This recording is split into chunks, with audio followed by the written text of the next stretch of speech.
So you can keep an eye on me? Yes.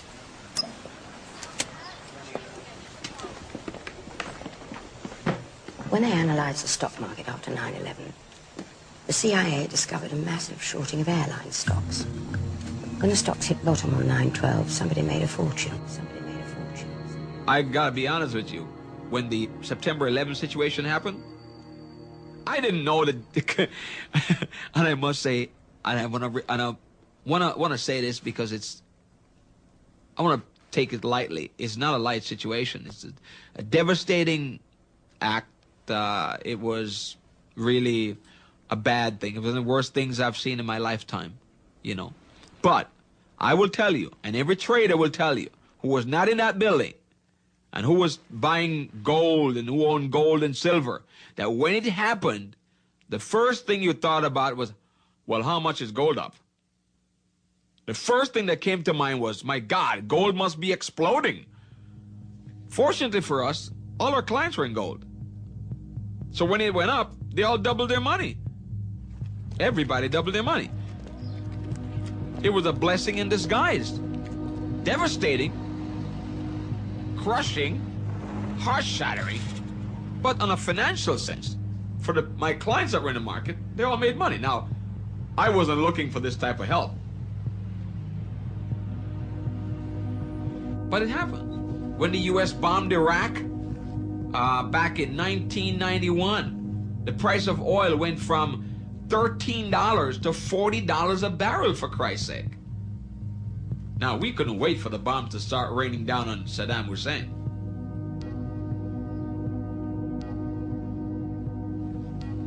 We were all excited. We wanted Saddam to really create problems. Do whatever you have to do. Set fire to some more oil wells because the price is going to go higher. Every broker was chanting that. There was not a broker that I know of that wasn't excited about that. This was a disaster. This was something that was, you know, catastrophe happening, bombing, wars. In devastation, there is opportunity. Opportunity, opportunity, opportunity, opportunity, opportunity. A put option is a bet that a stock price is going to fall. If one were to put a single put option contract on American Airlines at $30 a share, and the stock fell to $18, one could purchase 100 shares at $18 and immediately sell them for $30, netting a profit of $12 a share. This is exactly what happened on a far larger scale with many companies around the world on 9/11. The levels of options purchased the week of 9/11 were more than 6 times higher than normal. A former member of the German parliament, then responsible for oversight of the German Secret Service, estimated that profits by insider traders were $15 billion. Wall Street analyst Phil Erlinger was the first to spot the suspicious trades. What I see is prior knowledge. You can call it conspiracy. It's my opinion that somebody knew ahead of time that 9/11 was going to happen and they made bets to take advantage of it. And these bets weren't just normal run-of-the-day bets. They were far in excess of what we would call normal activity. Put options set to expire on September 30th, 2001, were bought on August 6, 2001, or earlier at the Chicago Board Options Exchange. These put options were basically a bet that the stock would plummet. When it did, the people who purchased those put options made a lot of money. Thousands of put stock options were bought on United and American Airlines immediately prior to September 11th, 2001. On average, during the first weeks of September 2001, 27 put options were bought each day on Morgan Stanley, one of the World Trade Center's largest occupants. The total of its put options for the 3 days prior to the attacks was 2,157.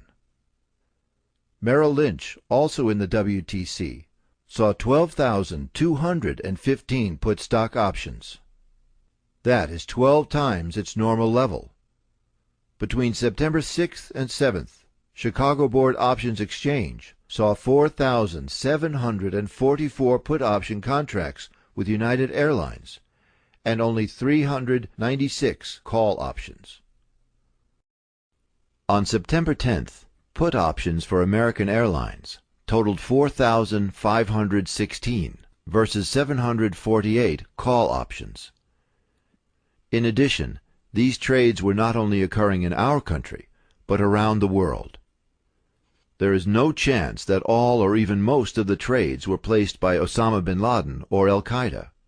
According to Fox News, CNN, and the BBC, insider trading reports were found in the USA, Germany, Britain, France, Canada, Japan, Monte Carlo, Switzerland, Hong Kong, Italy, Spain, Belgium, Luxembourg, and Singapore.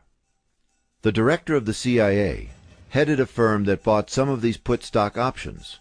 Until 1998, Buzzy Krongard headed United Airlines stock. Mr. Krongard was head of Bankers Trust until he resigned and was promoted to CIA Executive Director by President Bush in March 2001. Buzzy Krongard purchased this stock, and our government did nothing about it. Deutsche Bank is also one of the 4 banks most used by the bin Laden family. Additionally, $2.5 million in put options on United and American Airlines went unclaimed.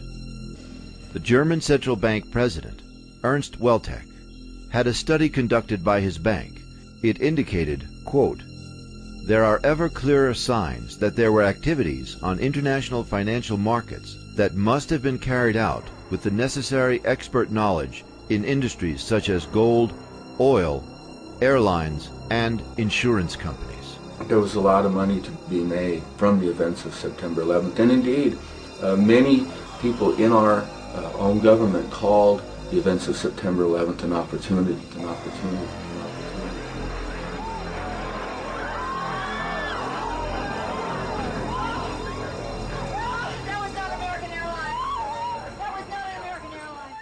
The firm used to place the put options on United Airlines stock was managed until 1998 by the man who is now the number 3 executive director position at the CIA. A.B. Buzzy Krongard became vice chairman of Bankers Trust when the 2 firms merged, and his new position was to oversee private client relationships. Krongard had a special hands-on relationship with some of the wealthiest people in the world in a specialized banking operation that Senator Carl Levin identified as being connected to the laundering of drug money. Bankers Trust was acquired by Deutsche Bank in 1999 to form the single largest bank in Europe.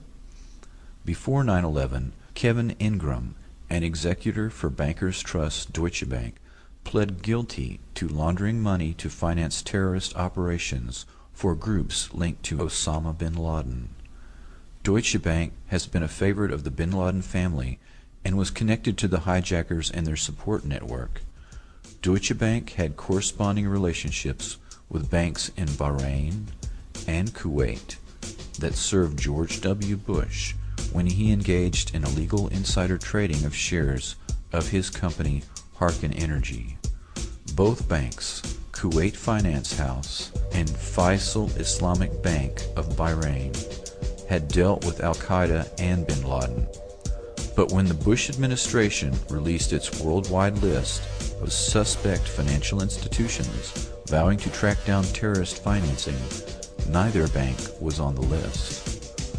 Mayo Shattuck III is a powerful force in the financial world. Head of the Alex Brown Deutsche Bank on 9/11, he had previously been involved in Enron, helping them conceal their massive debt, as well as involved in an insider trading scam involving Adnan Khashoggi's Genesis Intermedia immediately before 9/11. He was midway through a 3-year, $30 million contract as head of Alex Brown when the attacks came, and under his management, some of the illegal trades on United Airlines were placed. Mayo Shattuck has taken over Alex Brown operations in 1997 after Krongard had officially gone to the CIA in 1998. Mayo Shattuck III resigned on the day after 9/11.